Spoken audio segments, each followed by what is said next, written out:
it's me, MC of Healthy by George. You can find me every Sunday and Thursday on YouTube, and the purpose of my coming on Sunday is really to talk about my GLP-1, GIP-1 drug experience called Tirzepatide and my weight loss journey. And the truth is wow, I continue to lose weight. I've now been on the drug a little more than a year, like a week, 2 weeks maybe, a year and 2 weeks. And I've seen nothing but continued weight loss, continued improvement in my, just overall appetite.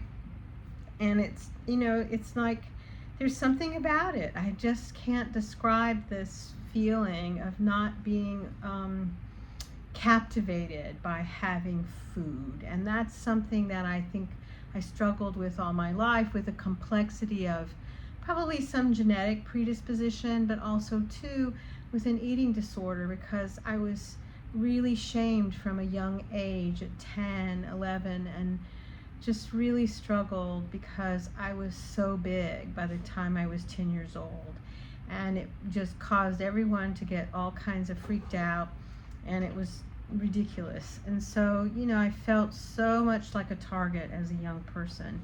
And I think that's really what the challenge is, as we are having challenges of obesity in our world right now of such high rates. I can't get over the fact that 70% of adults in the United States are considered overweight, and that our young people are even more struggling with obesity than ever before. And I really feel such a sense of compassion and understanding and empathy, because I was a young person who struggled for many, many years. And the shaming and the discomfort, just going through life was a challenge. And so I really want to impress upon everyone that while there's a lot of debates about whether these drugs should be, available and why, and what's their safety, I think the benefit ratio is all about how you, and talking to your doctor, decide what's the best approach for you. I think some people see the drugs as something that's too difficult because of the side effects, or because of the money that they have to pay because of their insurance coverage.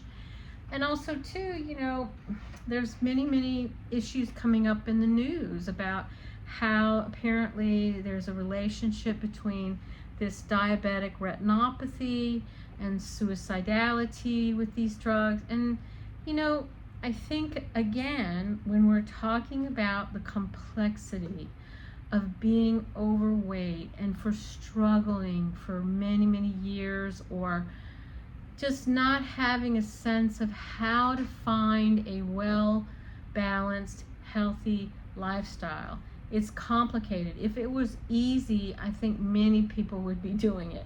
But there's a challenge. What I think that's what's so hard about it is we are bombarded literally from every direction, either by seeing advertisement on television showing us all this delicious fast food, or food shows, or when you go outside here in New York, let me tell you, there is a bodega or a coffee shop or a gelato shop or a Starbucks or a Dunkin' Donuts, or you just name it, on every corner. You can get food every direction. And then that's not even, that doesn't even take into consideration all the all the, what do they call it, food trucks. And then there's these little teeny cafe kind of coffee morning things that you can get. I know when I go to the office, holy moly, there is a line of food trucks outside at my where I work, and the smell of food wafting in the air is everywhere. But I understand it, because a little bit of the east side is sort of like a food desert, and so this is a ripe place for food trucks to make a living. So listen, I'm working on all fronts. I have an appointment next week with my endocrinologist. I'm looking forward to that appointment.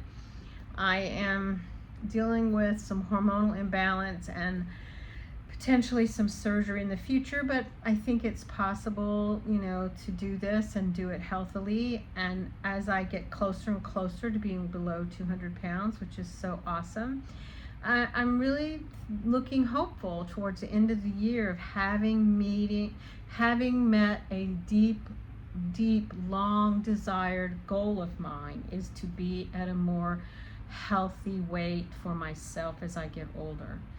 And a lot of it has to do with joint health. It has to do with the risks of being overweight as you get older. All of these things are things that we have to consider. Granted, there are some people who can carry their weight, maybe because of the bone size they have or their joints. I'm not one of those people. I have arthritis pretty bad in my hands, in my knees, in my hip joints, my shoulder joint. So, I'm not one of those people. I'm suffering, and so I'm always looking for ways to reduce inflammation, whether it's through my diet or through some type of a mental behavior practice such as meditation or mindfulness. I believe that I need to do everything I can. And acupuncture, I've got an acupuncture appointment later this week. I believe in doing everything we can to keep our bodies healthy and to live a functional life as we get older, so that we're, finding that our latter years are not about just sitting in a chair watching TV. My father struggled in the latter parts of his years because he had to have bypass surgery. He really wasn't treated in an optimal way for his diabetes. He ended up losing the sight in one of his eyes, and his sight in his right eye was reduced, because retinopathy, diabetic retinopathy, is a big risk. So, that's another good reason to get your weight stabilized, is because the more you have fluctuations of insulin, whether you're someone who doesn't have diabetes, or you're pre-diabetic, or as you get older, how our bodies function are not optimal. It's just the nature of being, our cells getting older. We're not refurbishing, we're not regenerating like we were when we were younger, and so we're at greater risk if our diets are out of control of, having diabetes. Or if you have diabetes, if your blood sugar is out of control, you are at risk of diabetic retinopathy. And I remember so intensely when my dad called me because he lost the sight in his eyes.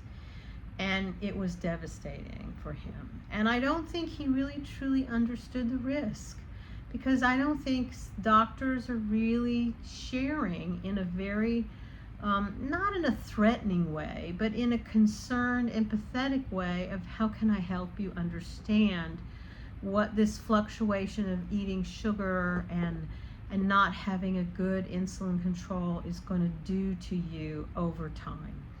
And diabetic retinopathy is a real concern. And I think we don't understand even some of the signs like floaters, blurriness. All of these are things that are really troublesome, because when you have this blood glucose that's fluctuating, it damages these very small arteries in the back of the eyes. And that's why people who are diabetic sometimes lose their sight. So glucose stability is critical.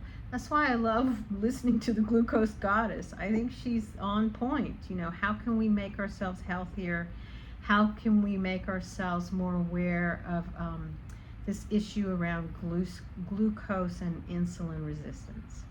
So, my friends, I don't mean to go off on a rant, but I really do want to encourage us all to go and be healthier as we get older. It can always be small steps. Believe me, my steps have been super small. I started out in this intense journey 2 years ago, and I didn't get access to the new drugs until last August. So the first year was a real struggle of tracking and keeping on top of, like, what is my exercise, what are my food choices, what is my water, and and I plateaued and I was very discouraged. But even though I was discouraged, I just kept doing the same thing. I kept just showing up for myself every day and asking for help from my medical provider, who, when I asked her in August of last year, she said, sure, let's get you access to Tirzepatide. So I encourage you, if you don't have a medical provider that you're working with, find one. Get someone involved in your life and how you are working towards a healthy, wonderful, functional life as you get older. There's lots of tools. Yes, sometimes it's not a drug tool, sometimes it's a behavioral tool, sometimes it's just by giving you some supportive digital tools that you can download. You know, we need to take small steps. We don't want to overwhelm ourselves. I love the Atomic Habits. Every time I think of that author and how he talks about flossing one tooth, I'm like, no, I'm not flossing one tooth. I don't mind taking steps, but doing it that small is pretty small. So, but I do things slowly. I don't do things fast. I don't overwhelm myself, because ultimately we don't want to throw in the towel. We want to keep engaged, keep doing things as we go further. We don't have to be perfect. We don't have to think that there are foods that are off limits. You know, I just think that we just need to be more aware of all the little steps that we can take, that just on a daily, like I love what my sister shares, 80% of the time we're doing things that encourage ourselves to be healthy and functional as we get older. So be well, my friends. We have this one precious life, so let's live it intentionally. And check me out every Thursday and Sunday, and think about subscribing and sharing. I really just want us to be as healthy as we possibly can be as we get older. I want to share all the things that I've learned in my past 20 plus years of research, and how much I enjoy the discoveries and being curious about our bodies. Be well, and I'll talk to you on Thursday. Bye-bye.